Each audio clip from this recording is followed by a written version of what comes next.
So hello students, welcome to Shubham classes.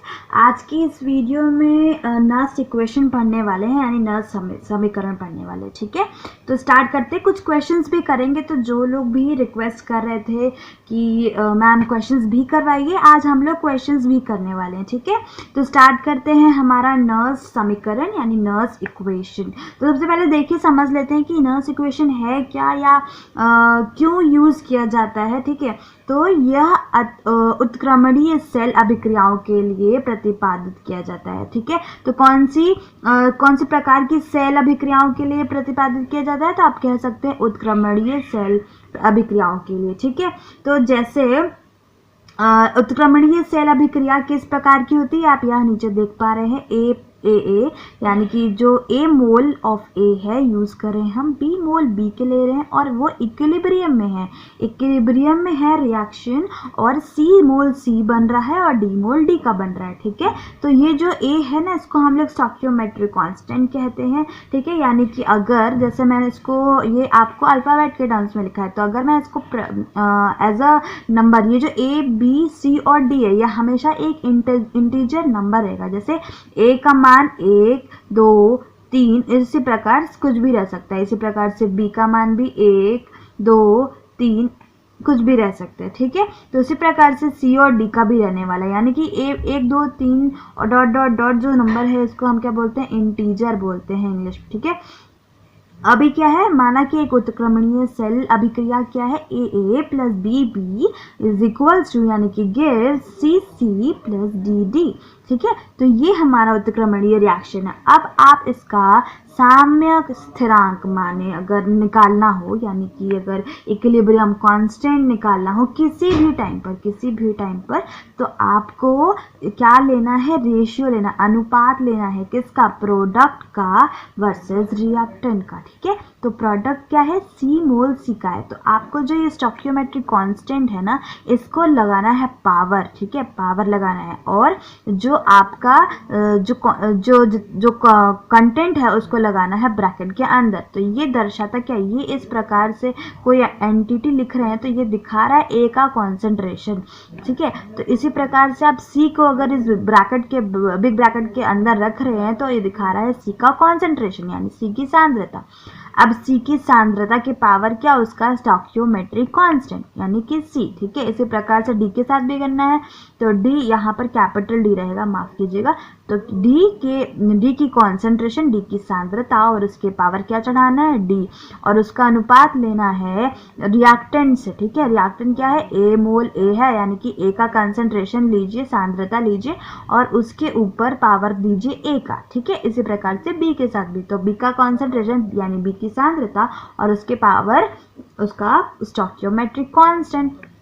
तो ये हो गया हमारा साम्य स्थिरांक। ठीक है, अगर यही हम जब हम आर से डिनोट करते हैं, इसको किससे डिनोट करते हैं, आर से डिनोट करते हैं। ठीक है, ये बहुत इंपॉर्टेंट है, तो ये फॉर्मूला आपको याद रखना है। ठीक है, कभी कभी क्या होता है, नर्स इक्वेशन में इसका बहुत रोल होता है, तो आपको ये जो फॉर्मूला निकला कि साम्य स्थिरांक निकाल सकते हैं हम रेशियो लेके, यानी अनुपात लेके, किसका प्रोडक्ट का, और उसके पावर क्या रहने वाला है, उसका स्टोइकियोमेट्रिक कांस्टेंट, और किसके साथ है अनुपात, रिएक्टेंट के साथ। ठीक है, तो ये हो गया हमारा एक इम्पॉर्टेंट पॉइंट। अब हम चलते हैं गिब्स एनर्जी की ओर, गिब्स मुक्त ऊर्जा की ओर। ठीक है, अब हम जानते हैं गिब्स मुक्त ऊर्जा समीकरण। ठीक है, तो ये क्या होता है, तो आपको पता होगा, और जिसको नहीं पता है तो उसके लिए यहाँ पर ये स्टेटमेंट ये लिखा हुआ है, डेल्टा जी यानी गिब्स मुक्त ऊर्जा। ठीक है, गिब्स मुक्त ऊर्जा, तो delta G is equal to क्या होता है, delta H plus D T delta S. ठीक है, प्लस टी डेल्टा एस। अच्छा, ठीक है, बेसिकली यहाँ पर माइनस रहता है, लेकिन वो स्पॉन्टेनिटी दिखाता है। ठीक है, जो अगर आपसे कोई पूछे कि कोई रिएक्शन है वो लेफ्ट से यानी रिएक्टेंट की साइड से प्रोडक्ट की साइड जाएगा कि नहीं, यानी राइट जाएगा कि नहीं, तो अगर अपने आप रिएक्शन जा रहा है तो इसका मतलब ये है कि गिब्स मुक्त ऊर्जा का मान कितना रहेगा, निगेटिव रहेगा, निगेटिव रहेगा, ठीक है। और इस निगेटिव कैसे आता है, T delta G is equals to delta H minus T delta H से होता है, ठीक है। तो अभी हम साइन के ऊपर नहीं डिस्कशन कर रहे हैं, अभी हम सिर्फ वैल्यू पे जा रहे हैं, ठीक है। तो delta H is equals to enthalpy में परिवर्तन, डेल्टा एस क्या है, एंट्रोपी में परिवर्तन, और टी तो आपको सभी को पता है, टी क्या है, तापमान है, ठीक है। अब हम लोग चल रहे हैं गिब्स मुक्त ऊर्जा के जो समीकरण है उसको देखने, ठीक है। तो देखिए delta G is equals to delta G not यानी स्टैंडर्ड यानी मानक वैल्यू ऑफ किसका, गिब्स मुक्त ऊर्जा का, और plus R T log E log to the power log base E के, ठीक है। अब ये के क्या है, क्या भला है, ये समझते हैं थोड़ा, ठीक है। तो जैसे कि यहाँ पर आपने देखा होगा कि आर हमने दिखाया साम्य स्थिरांक का, तो आर हम डिनोट करते हैं किसी भी टाइम पर, ठीक है। पर जब ये रिएक्शन जो है, ये जो उत्क्रमणीय सेल अभिक्रिया है, जब इक्विलिब्रियम पे पहुंच जाती है, जब इक्विलिब्रियम पे यानी साम्य स्थिति में पहुंच जाती है, तब जो वैल्यू साम्य स्थिरांक की होती है वो कहलाती है के। क्या कहलाती है, के कहलाती है। तो यहाँ पर जो के है वो क्या है, साम्य स्थिरांक है, लेकिन कब, जब साम्य मतलब इक्विलिब्रियम पर रिएक्शन पहुंच चुका है, ठीक है। तो ये हो गया। अब इस next reaction, next value, next point पे आते हैं। तो आपको याद होगा हमने पिछले वीडियो में हमने जाना था कि delta G is equals to minus N F E cell होता है, ठीक है। तो बस हम उसी इक्वेशन का यूज़ कर रहे हैं, इस्तेमाल कर रहे हैं, ठीक है। तो अब क्या हुआ, delta G is equals to delta A, अब ये आप सोच रहे हैं कि R T log base E के कैसे आया, है ना। तो टी डेल्टा एस का जो मान होता है, टी डेल्टा एस का जो मान होता है वो इसके बराबर होता है, ठीक है। तो हम लोग कुछ नहीं कर रहे, सिर्फ जिसका मान पता है उसका मान आपको यहाँ पर पुट करना है, ठीक है।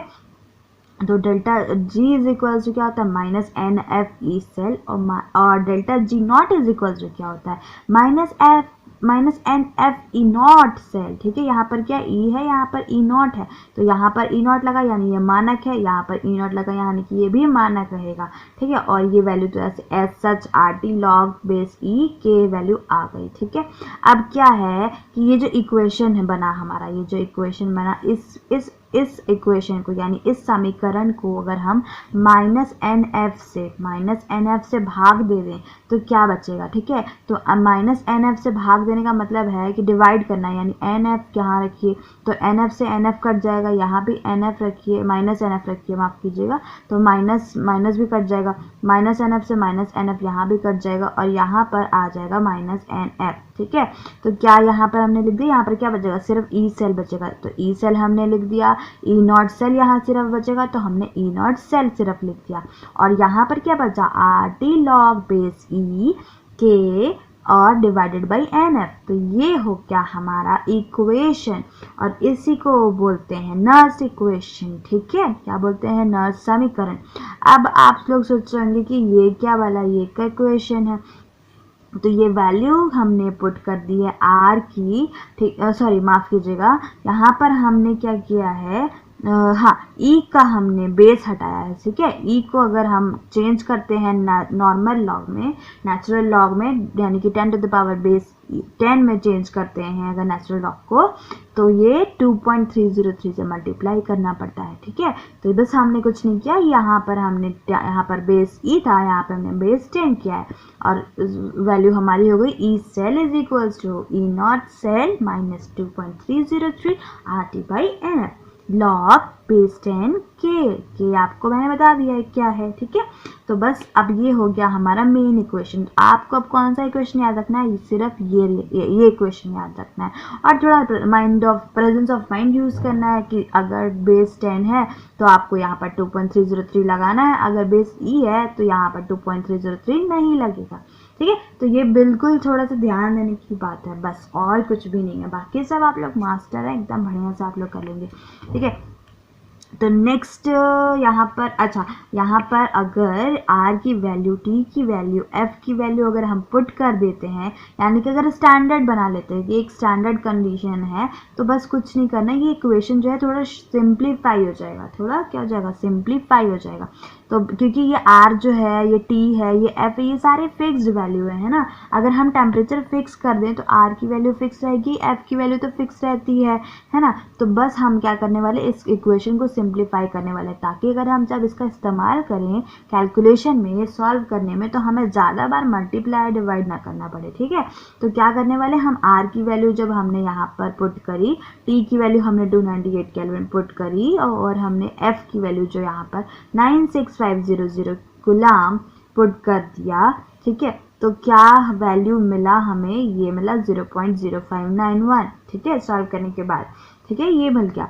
तो आपको समझ आया, इतने झंझट से आप बच गए। अब आपको क्या देखना है, सिर्फ देखना है कि कितने इलेक्ट्रॉन का आदान प्रदान हो रहा है रिएक्शन में, और उसकी जो साम्य स्थिरांक है उसकी वैल्यू क्या है जब इक्विलिब्रियम पे रिएक्शन पहुंच चुका है। बस ये दो चीज़ें देखनी है। तो अभी क्या हुआ कि ई सेल क्या फॉर्मूला बन गया कि E cell is equals to E not cell minus 0.0591 divided by N log base 10 के, ठीक है, ये हो गया और सिंप्लीफाइड फॉर्मूला। अब आप सोचेंगे कि ये फॉर्मूला हम कब लगाएंगे, तो ये फॉर्मूला आप तब लगाएंगे जब टेम्परेचर का मान 298 केल्विन रहेगा, ठीक है।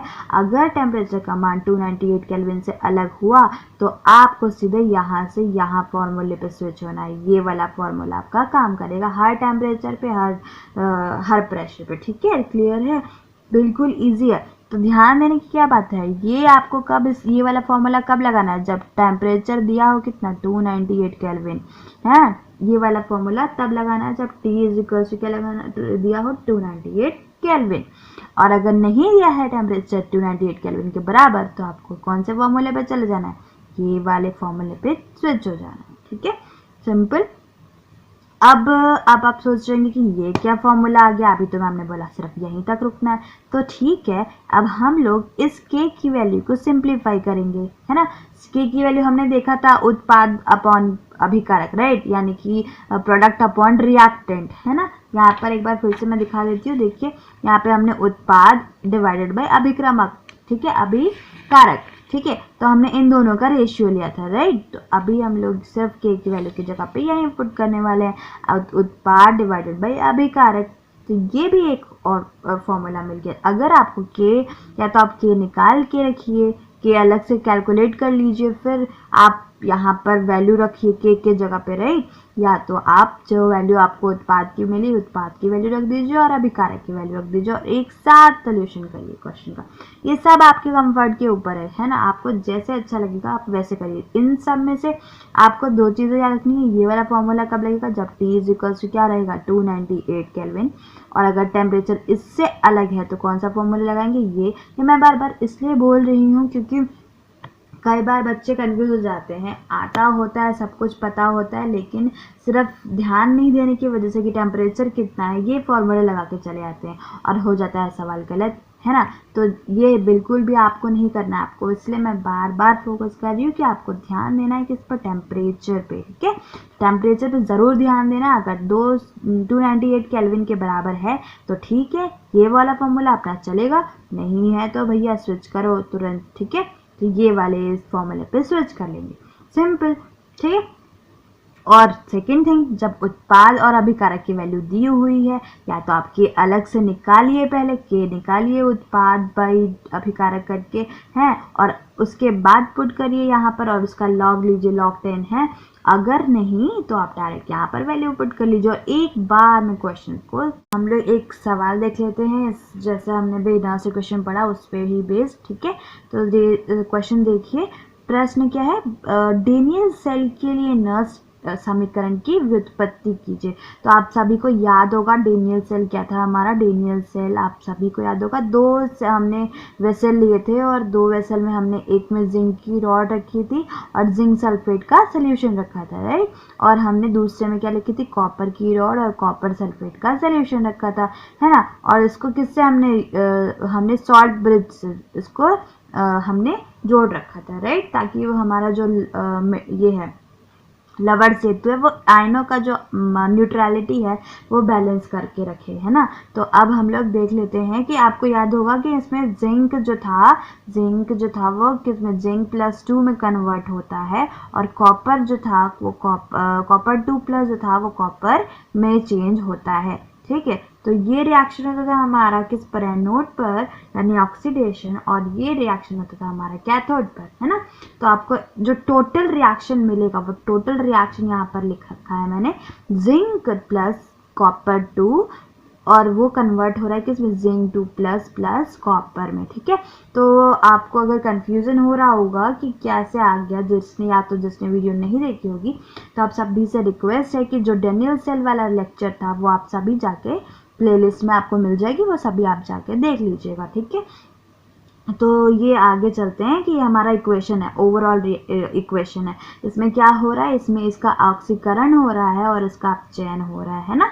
इसमें देख पा रहे हैं आप ऑक्सीकरण, यहाँ पे ऑक्सीडेशन स्टेट जो है वो 2 से 0 में जा रहा है और जबकि यहाँ पे से 0 में 2 पे जा रहा है। इसका मतलब क्या हुआ, ऑक्सीकरण हो रहा है जिंक का और अपचयन हो रहा है किसका, कॉपर का, ठीक है।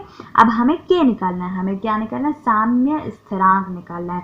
और आपको पता है साम्य स्थिरांक क्या होता है, उत्पाद डिवाइडेड बाय, यानी उत्पाद और अभिकारक का रेशियो यानी अनुपात होता है, राइट। तो यहाँ पर आप देख पा रहे हैं कि हमारा उत्पाद क्या क्या है, जिंक 2+ है, तो जिंक 2+ हमने लिख दिया और कॉपर भी हमारा क्या है, अभिकारक, तो हमने लिख दिया। अब आप सोच रहे होंगे कि इसमें जो ABCD जो हमने पावर चढ़ाया था अकॉर्डिंग टू जो हमारा फॉर्मूला है वो क्या रहेगा।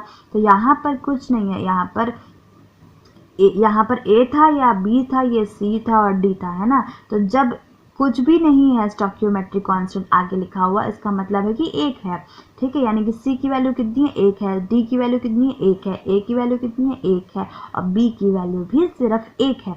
तो यहाँ पर 1 चढ़ाइए या नहीं चढ़ाइए कोई फर्क नहीं पड़ेगा, है ना। 1 चढ़ा लीजिए भाई, और अगर आप नहीं भी चढ़ाते हैं तो कोई भी फर्क नहीं पड़ेगा। तो आपको K का मान मिल जाएगा, क्या मिल जाएगा, जिंक का कॉन्सेंट्रेशन, जिंक 2+ का कॉन्सेंट्रेशन मल्टीप्लाइड बाई कॉपर का कॉन्सेंट्रेशन डिवाइडेड बाई कॉपर 2+ का कॉन्सेंट्रेशन मल्टीप्लाइड बाई जिंक का कॉन्सेंट्रेशन। अब देखिए, क्योंकि जो जिंक रहेगा ये सॉलिड है ना, यानी ठोस है, और कॉपर भी क्या है, ठोस है, यानी कि क्या है, सॉलिड है। तो इन दोनों का जो मान रहता है कंसंट्रेशन का वो हम लोग एक मानते हैं, इकाई मानते हैं, ऐसा रूल है, ठीक है। जो भी सॉलिड रहेगा उसका कितना रहेगा मान, इकाई रहेगा। तो यहाँ पर जिंक और कॉपर की जगह पर 1 पुट कर लीजिए, यानी कि यहाँ पर कितना रखना है, 1 रखना है, कॉपर की जगह पर कितना रखना है, 1 रखना है। तो आप पाएंगे कि के का मान सिर्फ जिंक 2+ के कंसंट्रेशन यानी सांद्रता और कॉपर 2+ की सांद्रता के अनुपात के बराबर पाया जाएगा। बिल्कुल आसान है ना। कैसे हुआ मैंने एक्सप्लेन कर दिया है। एक बार और मैं हल्का सा रिवाइंड कर लेती हूँ आप सभी के लिए कि हमने देखा था कि डेनियल सेल में जिंक और कॉपर के 2 रॉड थे और उसके सोल्यूशन में यानी कि जिंक वाला जिंक सल्फेट में और कॉपर वाला कॉपर सल्फेट में डिप था, यानी डूबा हुआ था।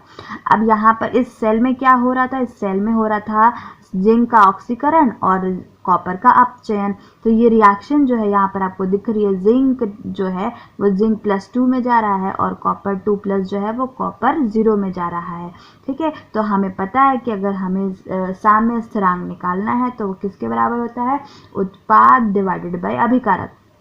तो यहाँ पे उत्पाद क्या क्या था, जिंक 2+ और कॉपर था, तो हमने जिंक 2+ का कंसंट्रेशन यानी सांद्रता और कॉपर की सांद्रता लिख दी और डिवाइड करना है उसको किससे, अभिकारक की सांद्रता से। तो अभिकारक यानी जिंक की सांद्रता और कॉपर 2+ की सांद्रता, है ना, ये हमने लिख दी। फिर हमने देखा कि माना जाता है कि जो जिंक और कॉपर है ये सॉलिड है, ये ठोस है, तो इसीलिए इसका मान इकाई यानी 1 मान लिया जाता है। ठीक है, तो यहाँ पर 1 पुट कर दीजिए, यहाँ पर 1 पुट कर दीजिए। जैसे ही आप एक मान कॉपर और जिंक के कंसंट्रेशन का मान 1-1 पुट करेंगे, वैसे ही आपको क्या मिल जाएगा, K इज इक्वल्स टू क्या मिल जाएगा, जिंक का कॉन्सेंट्रेशन, जिंक 2+ का कॉन्सेंट्रेशन डिवाइडेड बाई कॉपर 2+ का कॉन्सेंट्रेशन। ये हो गया हमारा K का वैल्यू। अब आइए नर्स इक्वेशन में वैल्यू पुट करते हैं।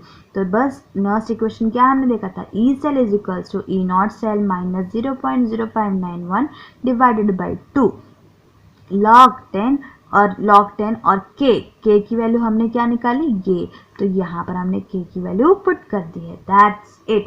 अब जैसे ही आप इसको 2 से 2 कैसे आ गया, तो 2 आप देख पा रहे होंगे जिंक जो है वो कितने में गया है, जिंक 2+ में गया है ना।